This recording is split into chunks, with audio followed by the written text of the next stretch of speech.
G'day, hi, and welcome.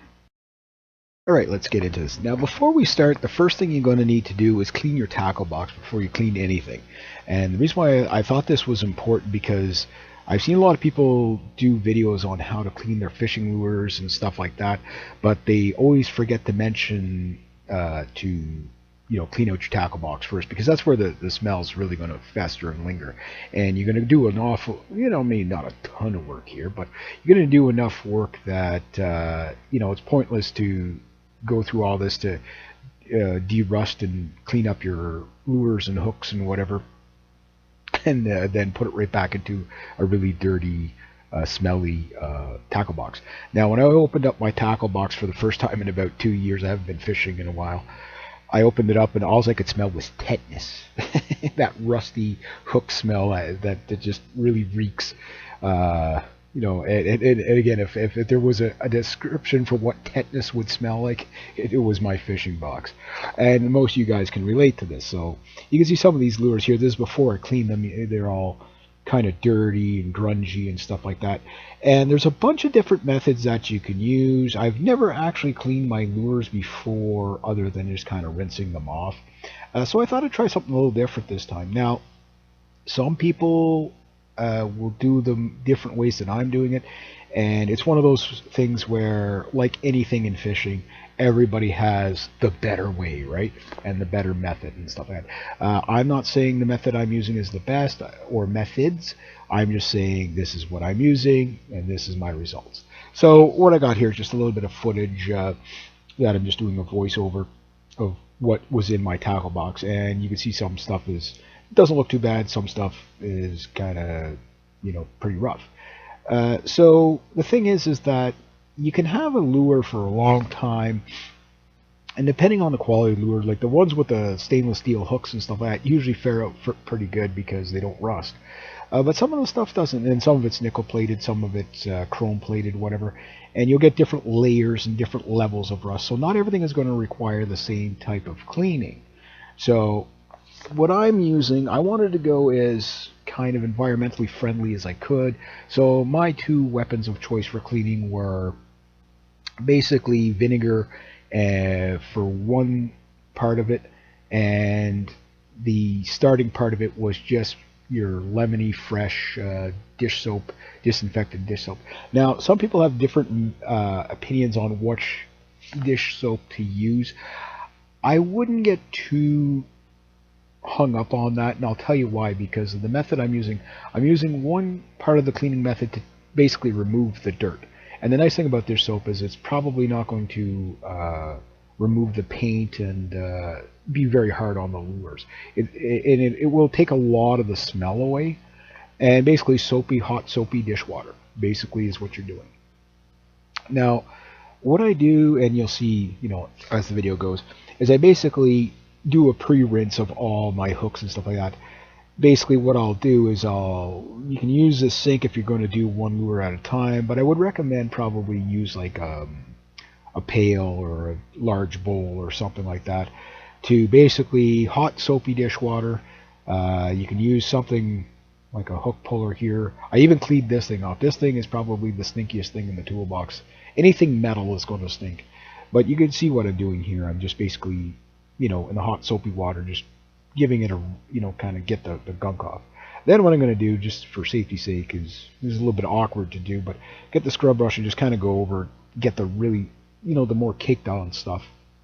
This is why after you're done fishing, a good little tip, and I'll probably do this tip later, I've seen somebody else do it, is when they're done fishing, they put all their lures and all the baits that they use for the day back into like a Ziploc bag. And then when they get home, they rinse them off and then let them dry, then put them back in the fishing box. Here I'm just pouring some vinegar into, this is like the stage 2 after I've rinsed off the lure. And I'm just going to let it soak in that vinegar. I got a little bit of water in there. It's kind of like 90-to-1 vinegar. You could do whatever ratio you want, but keep in mind the stronger the vinegar, the more caustic it's going to be, which could damage your lure. So just use your own. These are the two products I'm using here. So just use your own judgment for that. Your mileage might vary. It may actually ruin your lures. So what you can see I'm doing here is I got the rest of my lures in there, and I just got the toothbrush just to stir it up hot soapy dish soap. Again, people like the lemony. Uh, what do you call it? Everybody's going to have their magic, whatever. So you pick whatever dish soap you have is probably going to be fine.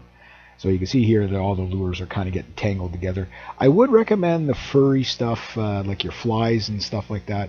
Maybe put them separate because they do get really tangled and mangled. The metal on metal's not so bad, but when you get the furry stuff in there, it gets a little harder to pull them apart.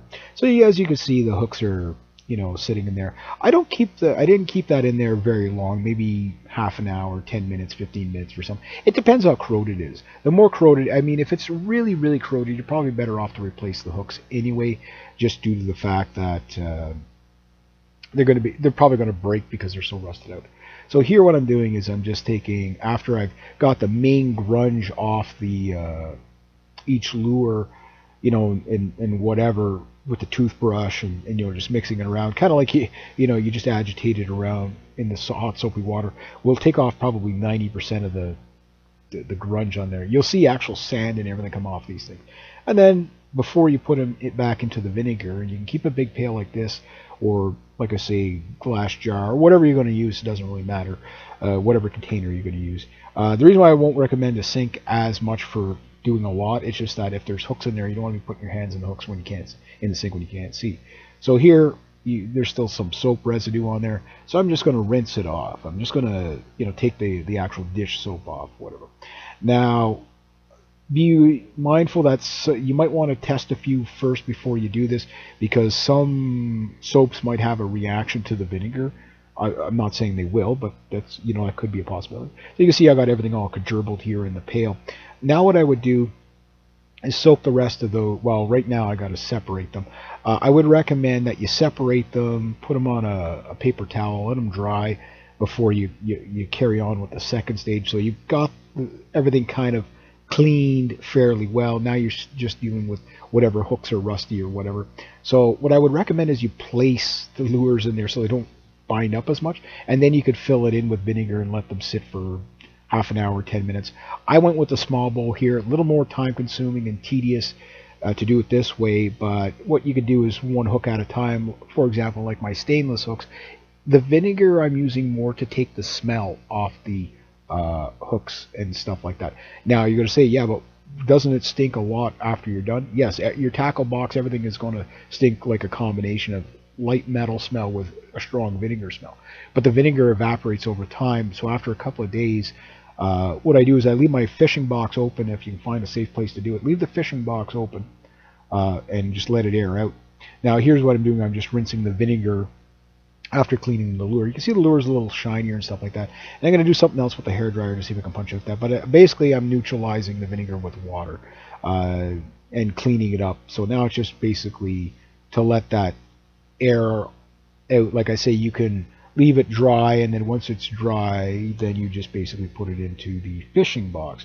Once you put it into the fishing box, then it's pretty much game over. But then I would leave the fishing box open for a little while, again, just somewhere safe so nobody trips over it or whatever. And if you got a little fan, maybe just let it blow, and after about a day or two, you'll have a 0 scent in the fishing box.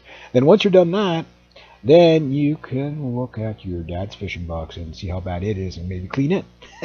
All right, have a great day.